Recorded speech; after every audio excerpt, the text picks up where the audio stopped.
He's not a bat, he's a man who fights crime. And we're gonna watch him fight for a minute at a time. With John and Niall and a guest who doesn't rhyme. It's Bat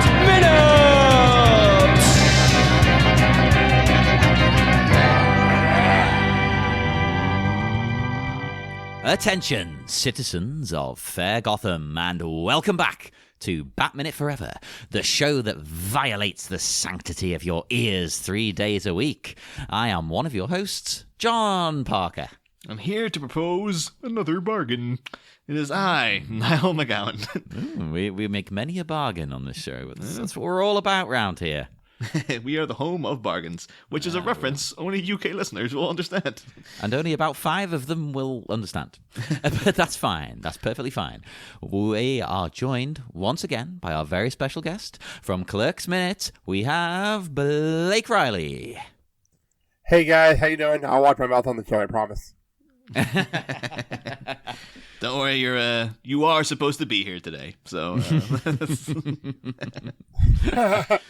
Yes, we didn't accidentally bring the wrong people on the show like we have done in the past. I know, we just get people turning up. It's the whole thing, and they don't know what we're doing. We don't know what Mark they're doing. Maron? Get the hell out of here. Yeah, Mark Maron, he turned up that one time. We had to kick him out. I would love to know what Mark Maron's opinions on Batman Forever are. No, Mark Maron, if you ever hear the show, we really do want to hear your opinion. Also, apparently, Nancy Cartwright, Yes. who may be a future guest of the show. God knows. Nancy Cartwright may be a listener, or may have just followed us because she saw one post she liked somewhere. I don't know. No. But probably a meme. Yeah, I'm happy. I don't care. As long as she knows that there is a thing called Bat Minute. She might even think we just post memes. I don't know. No. But this is minute 57. The minute starts with Annie Lennox detailing her grand plan. And it ends with an old-fashioned heist. Yeah. Not a heist of old fashions, though, sadly. No. I mean, you were already there, John. You've taken them. You've Damn it. Sucked that city dry. I had a bottle of rye whiskey in all week. I couldn't help myself. I was having like 2 or 3 old fashions every evening. I felt like an alcoholic. But I will say though, for the beginning of this minute, actually fortuitously timed. This was the first footage I ever saw of Batman Forever. This clip. This was when I was a kid. Yeah, when I was a kid, and obviously, like, you're 8-year-old, you're not quite plugged into the media of the world, except for... No, not back then, anyway. No. Yeah, you're not, like, except for, the cartoons and stuff you're watching, but I also knew Batman. I'd seen Batman Returns, and I was like, oh, I'm gonna make a new Batman movie. I was talking to all my friends about it, like, oh, I wonder who'll be the villains. I'll be like Two-Face, something like that. Going all over and over and over and stuff. I was like, I know there's going to be a new one coming eventually. And I just remember my brother one day is like, yeah, they had a clip from the new Batman on there. And I was like, what? There's a new one? Like, already? And he's just like, yeah, got it taped. And it was from The Movie Show. It was the Irish TV film program. Ironically enough, it was about movies. Hosted by a guy called Dave Fanning. He's like a legendary DJ over there. And I just remember this. He's just like, here's the clip of it, and it was just the Riddler doing like, is everybody paying attention? I will help you solve the greatest riddle of all, the mother of all riddles. Who is Batman? And at that point, my head was just like, what? That's the Riddler, and that's Two-Face, and what the hell? What's going on? And then seeing that being Two-Face, but just knowing the animated version of him, was like, he's supposed to have a blue face. Why has he got a blue face and stuff? And then my brother went like, imagine yeah, if he had a blue face in this. No. But and my brother had been like, oh, that's Jim Carrey, that's Ace Ventura as well. And I knew who Ace Ventura was, didn't recognize Jim Carrey. Like, he's been the Riddler. So but I specifically remember because I watched this clip a bunch of times and I was that excited. But I remember specifically this being like my first sign that there was a new Batman film coming. I guess I would have been like 7 at that point. So I guess this would have been the clip, the ideal clip to use, because there's back in the day. They still do it. You just don't see it as much. But they used to always have like, the standard clip you use to promote something. I actually think it's happened this week with Birds of Prey. They keep showing that same clip of Harley Quinn giving Black Canary the hair tie, because like that's like, oh, they're in the middle of a fight and then she offers her a hair tie to get her hair out of her face and stuff. And like, yeah, but remember Batman Returns was always the "you don't really think you'll win, do you?" was always the clip they showed. Oh, I yeah, guess yeah. This would be the one to show. It's like, yeah, it's Two-Face and the Riddler teaming up. They got Batman. That's the movie. So, although I guess Blake, you might have been more culturally aware at the time. Do you have any memories of how Batman Forever was promoted? I know for me, I came in not really knowing the Batman movies that well, because I was actually not Really? a Batman Returns person. I came in as first Batman movie, Batman Forever. I came in a Jim Carrey fan from the Ace Ventura Mask days. So I was actually really excited to see him. So there's that for me. So, you know what? I think that's not unusual. A lot of people have said this when I've spoken to them. Like they saw the other two afterwards, but I think people sort of, from early 30s onwards, they all sort of seem to gravitate to this one. I think because it was such a big thing again. After the second one, I mean, I love Batman Returns. It's my favorite one. But obviously it was very dark. It got in a bit of trouble for the tone. Whereas this was like, it's back, baby. We've got all the merchandising again. We're going full on like we did in 89. No, I do agree.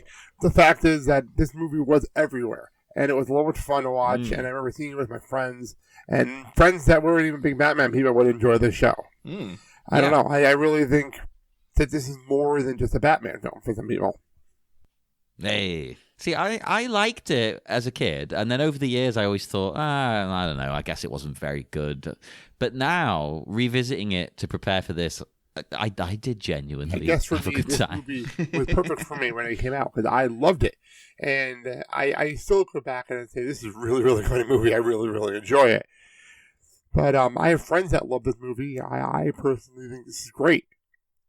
Maybe it's just hokey and silly, but maybe I just grew up with it, and like I look back and it's awesome. I think that is the problem with the current sort of DC output. One or two movies, separate from this, is that they are purely like, it's dark. There's no fun in a lot of them. I'm the same way, where I can go back to this any time. Yeah, because they're not like, I don't know, Schindler's List. I watched that recently. They're not that kind of movie, are they? You want to enjoy yourself at these. Yeah. What's fun about it is that unlike the future movies, they don't take it that seriously. So if you go in not taking it that seriously, then you're gonna have a hell of a lot more fun than you would otherwise. That's how I've always felt about the movie. I'm not in it to be that serious. Like the Marvel movies are great, but this is one of those movies where you can watch it, sit back. You don't have to you can turn your brain off. I like it when they can do. Yeah, I like it when they can do something dark and serious that's sort of within this silly world. That's always fun. Because really, this is serious. It's about a guy trying to mind control a whole population of people and manipulate them. It's hung up in like them imagining Batman crossed with Schindler's List, and just like at the end, him saying to Alfred like this. Yeah, this gauntlet could have paid for one more cell in Arkham. There's so much more I could have done, Alfred. Oh my god, that'd be great. Bruce's List. But yeah, that's the thing. Like, now we get to this point. Like, this is the Riddler making his whole what exactly he wants from Two-Face is to help him steal production capital. So he can finance the creation of the box. I guess he's gonna be smart enough to figure out how you get around the tax issue and just like your federal income and stuff like that. I actually love that plan. Like, as far as evil plans go in a movie, that's quite a realistic one. I know that's insane. I'm calling this movie realistic. Wait, what? What are you doing calling this realistic? Really? Yeah, because like this guy, he was working for Bruce. That's where he was getting the money to work on the box. Valid point. So now he hasn't got a job. Where's he going to get the money? I think it's quite interesting, though, in that he never once mentions in this version of the film Two-Face, the concept of Bruce Wayne. And in the original Bachelor's Draft, he drops the fact that he wants revenge and he wants to beat Bruce Wayne at least 3 or 4 times. And he keeps saying, like, you get Batman, but I get to take over Bruce Wayne. And I just think it's an interesting thing that they filtered that out. I guess Riddler's keeping that close to his chest of like, well, that's personal reasons that I want. This is I'm putting up, I want production capital so I can get this and boost my intelligence and stuff. Whereas the bachelor's draft, they really emphasize like, I want that, but I really want to get one up on Bruce Wayne because I hate him now. I try to remember, at this point, does the Riddler know who Bruce Wayne is? Or it's like, I'm not really a member. I don't remember. Yeah, no, at this point, it's just okay. It's just like Bruce Wayne didn't want to finance my thing, so now I'm doing this. Yeah, it's not even really that he's jealous of him. He's purely annoyed because this guy like dissed him.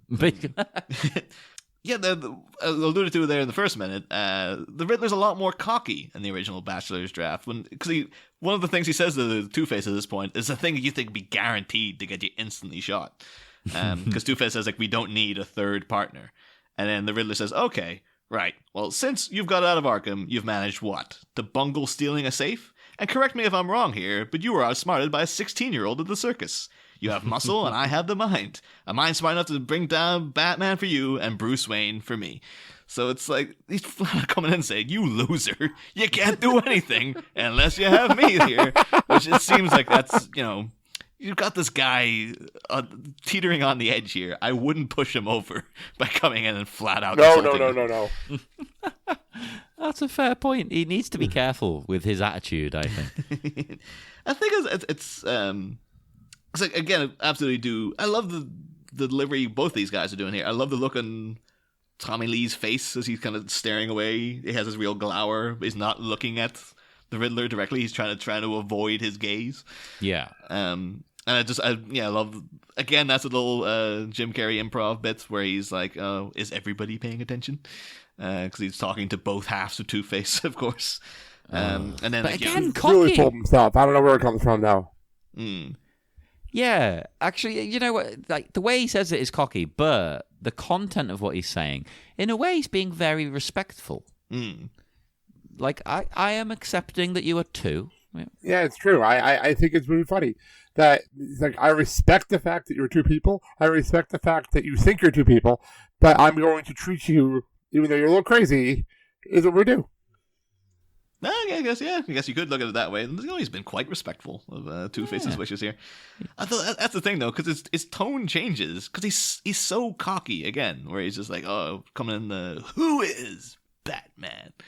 And he's just I'm so happy the way this guy. And then Two-Face, who's visibly very, very irritated at this point, and has been since the word go.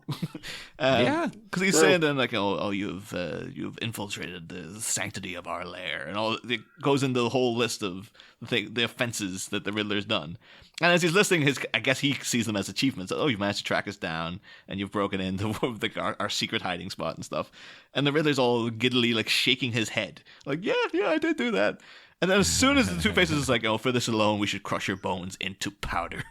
And then he instantly goes into, oop, oh no. Like, he looks instantly panicked, as if, like, he didn't see this coming. He should know. Yeah, at this point, the guy has been nothing but hostile to you the entire time you're there. Of course he's planning to kill you. Like, was he so confident that, like, I'm definitely going to have won him over by this point, that when he's still going on about, like, I'm going to crush your bones into powder, it's an instant moment like, oh, wait, no, apparently I'm not. I thought that who is Batman line would seal the deal, but apparently it hasn't. Well, you know why? Because that was the perfect chance in this movie to say the Batman, and he didn't do it. Yep, no. So it's annoyed him. Matt Reeves won't be making that mistake, I'll tell you that. See, who is the Batman? I like that. I love any time he's called the Batman. And I guess the Riddler, he's got it down too. The Riddler. He's making a point. Yeah, I am. Yeah. I'm not Riddler. I am the Riddler. The Riddler. But I love Two-Face's reaction as well to this because, like, he knows it's an interesting proposition, but he's still really annoyed at the Riddler for breaking in and being an obnoxious jerk. And also, like, why should he trust him? No, same. I don't at all. So he's kind of like, well, that is a good plan, but you are a jackass. I don't know. But it does make sense.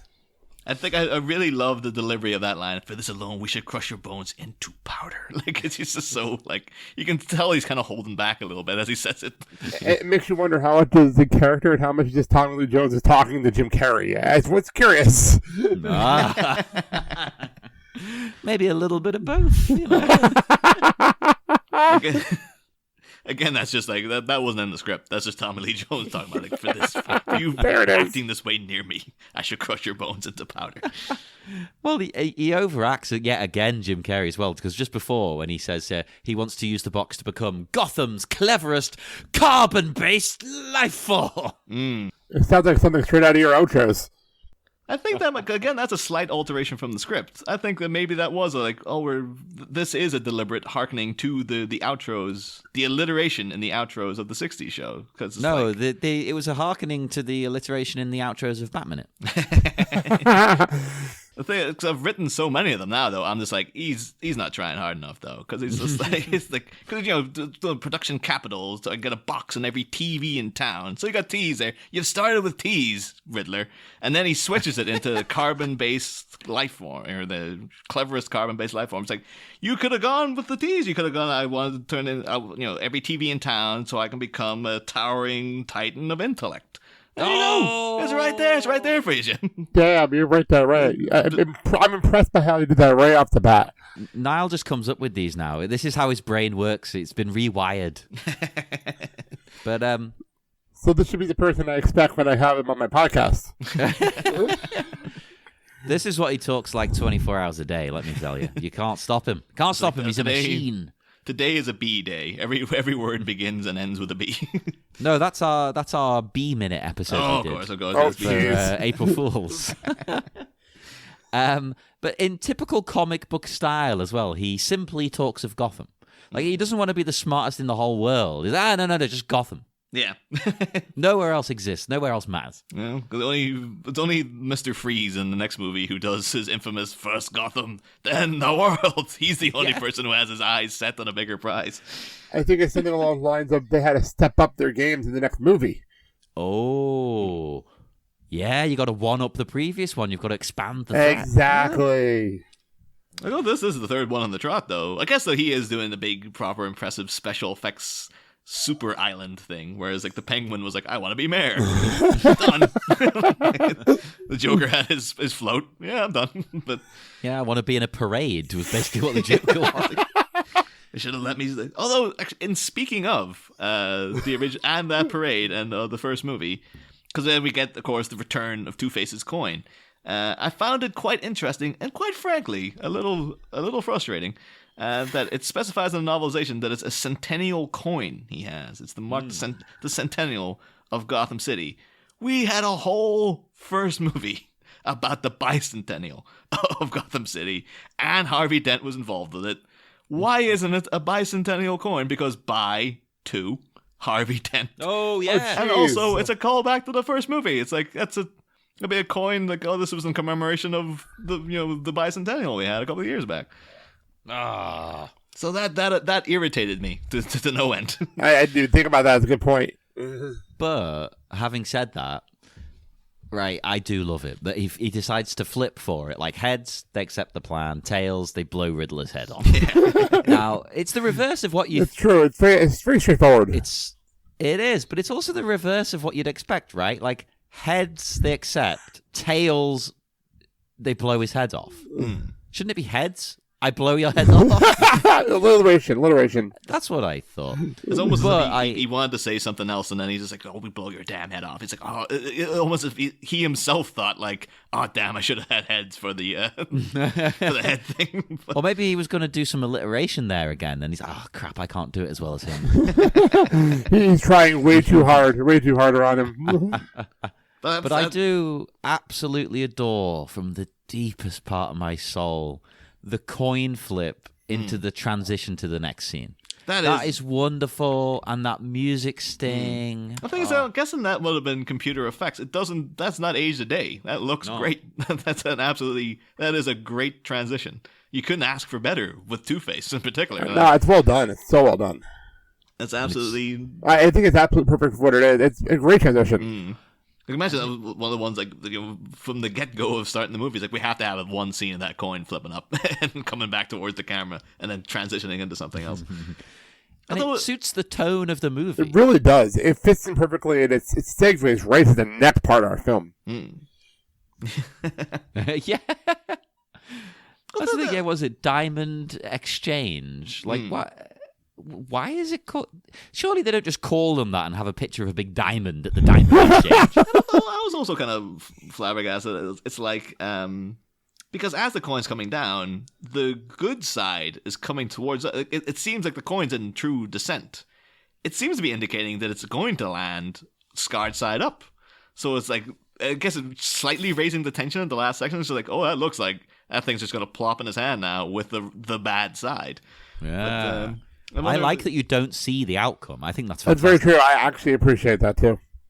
I would have you wonder if there was a deleted scene of like it did come down the bad side and the Riddler had to do a whole other pitch of like, okay, so if you let me explain the box to you again, because you really want to have me on your side. Oh man. I actually thought as well though, as the coin goes up, the kind of awning they have in that building. Because I guess we were supposed to assume, I guess it's like a warehouse or something, but it looks like it's a kind of cathedral or something. It's got a very gothic architecture going on inside.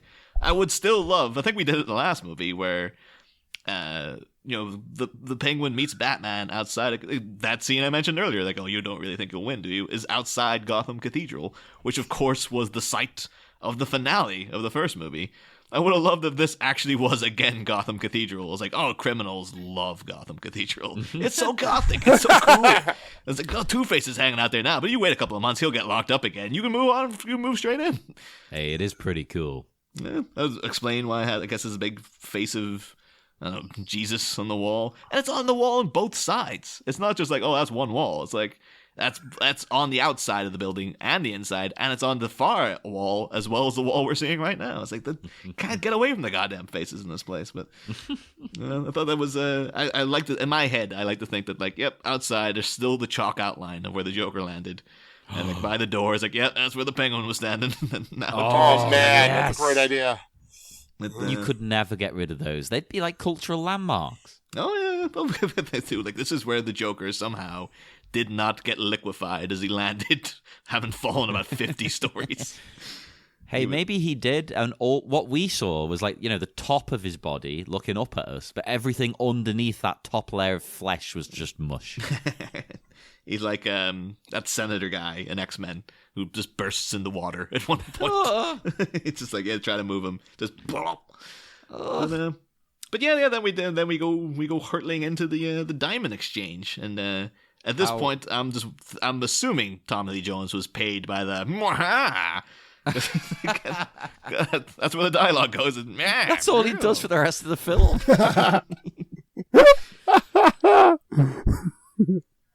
I don't blame him. You do as little as you can get away with. That's my life's goal. Well, it might be one of those things where it's just like he was told to just do this, and he's like, okay, fine, I'm going to do a bare minimum around Jim Carrey, and that'll be it, and that's all you're getting. Exactly. He's Tommy Lee Jones. Are you going to tell him no? But I don't know if you guys have anything else for this minute, because I know, Blake, you were on a schedule, so you might have to nip off pretty sharpish. So should we wrap this episode up then, or do we have any other material? Let me think. So I have a friend of mine who I told her I was going to be on the show, and she wanted me to make sure you knew that she was a huge Chris O'Donnell fan. As a matter of fact, she had an argument with a friend of hers that it was like, oh yes, I love him, and I had a massive crush on him, but I can't have him because a friend of mine has him. But she wanted me to make sure you knew that she was a huge Chris O'Donnell fan.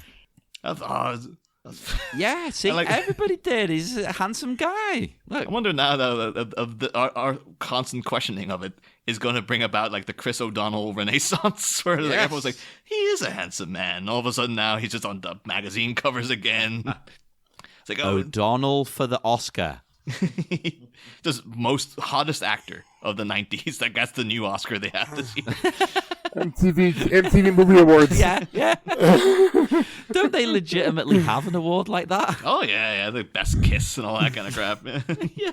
Yeah, something along those lines. I guarantee that he won something in that time period. I kind of respect that, though, because, I enjoy the Oscars, but it's a bit stuffy. It's a bit, inside the industry. I want stupid, ridiculous awards. Like, we used to have a magazine in the UK when I was a kid, Smash Hits. It was like a pop music magazine. And they'd get interviews with huge pop stars, but ask them stupid questions like, what's your favorite sandwich? Things, yeah. Just all kinds of weird things like that. And it was great. Yeah, these are the things I would genuinely want to know. Yeah. That definitely got one. I remember Cruel Intentions. Selma Blair and Sarah Michelle Gellar definitely got Best Kiss. Oh, like the MTV. racy. I remember like Dawson's Creek one for like Best Kiss and things like that. Is it still on? Do they still do Oh, it? yeah, still Oh, on. definitely. Still on, yeah. 100%. I think they still do all that's a things like you'll get in like, oh, Will Ferrell dressed up as the architect from The Matrix and things like that. I guess that's a pretty dated one. Maybe since the, I was going to say, what? Oh. But yeah, like I said, the big thing to do is to resolve the riddle. The riddle. Yeah, so again, the riddle was, riddle me this. What do I get to keep after I give it to someone else? I have no idea. Love? You came out with love on Monday. Love? No, Who's I been said screwing with heart. this thing? I said heart on Monday. What else could it be? The answer to this riddle is your word. Oh, Come on. Yep. So, good night, everybody. Oh, that's evil. Niall, that is wrong and twisted. Come on. You're a horrible individual. But no, now we have had our evenings, mornings, afternoons, wherever you are, ruined by Niall once again. We will head off. Blake, would you like to tell people where they can find you before I toss the coin to see if you get to live? Ooh, I forgot about the coin. Sure, let's sit back and relax. We have the Blake and Sal Show every single Friday, where you can hear me talking about the great wrestling world or the sports entertainment world. They like to say it all the time, joking around about it, and other stuff in there. Then, of course, you can hear starting in April the D5, The Mighty Ducks, where we're breaking down the Mighty Ducks films 5 minutes at a time. And since it was brought up here, you can hear the entire Clerks Minute podcast where we broke down Clerks 1 minute at a time and Clerks 2 minutes at a time. And I have other projects as well that I work on. Do that, everybody, assuming Blake lives. Would you like heads or tails for survival? Heads. Let's go with heads. Heads. Okay, let's see. Or heads, we blow your damn head off. Heads, you live. Oh, you're lucky. I think I've done that before. Well, also say though, quick little note. Didn't mention there, but I don't think it'll come up in any other minute. But we have at this point been introduced to the Riddler's theme. The first appeared during the bit with the guesser. Comes into full force in the previous minute to this one when the box has been used on Sugar and Spice. But I really, really love it in this one when he does the pitch Two-Face and you get this little, it's almost like it's a highly strung string. It's like diddling ding ding diddling ding ding. It's a little creepier and stuff. That's great. So again, kudos to Elliot Goldenthal. Well, I liked your second iteration because your first one sounded like that one from Phantom Menace. Like, Oh, that John Williams hack! He's been ripping people off again. But we will depart. Join us again on Monday, where we will have new minutes and a new guest, and we will get to see more of these women getting dragged in who look like drag queens or Rocky Horror extras. So I'm excited. Save it. I'm going to save it. We're going to go and smash some display cases, grab some jewels, and get out of here. See you on Monday. Next time, Attack on a Tire, chaos continues with the King of Conundrums and his newly acquired cavalcaded dum-dums. But while the washing your weights is the Wade family waiter, which worrisome ward is going to war on his wardrobe? There's ruckus with regalia and jinjitsu on jeans. Things get so radical it's almost obscene. All this next week. Same Bat Pod, different Bat Minutes. Ba-da-da, ba-da-da-da-da-da. Da da ba da da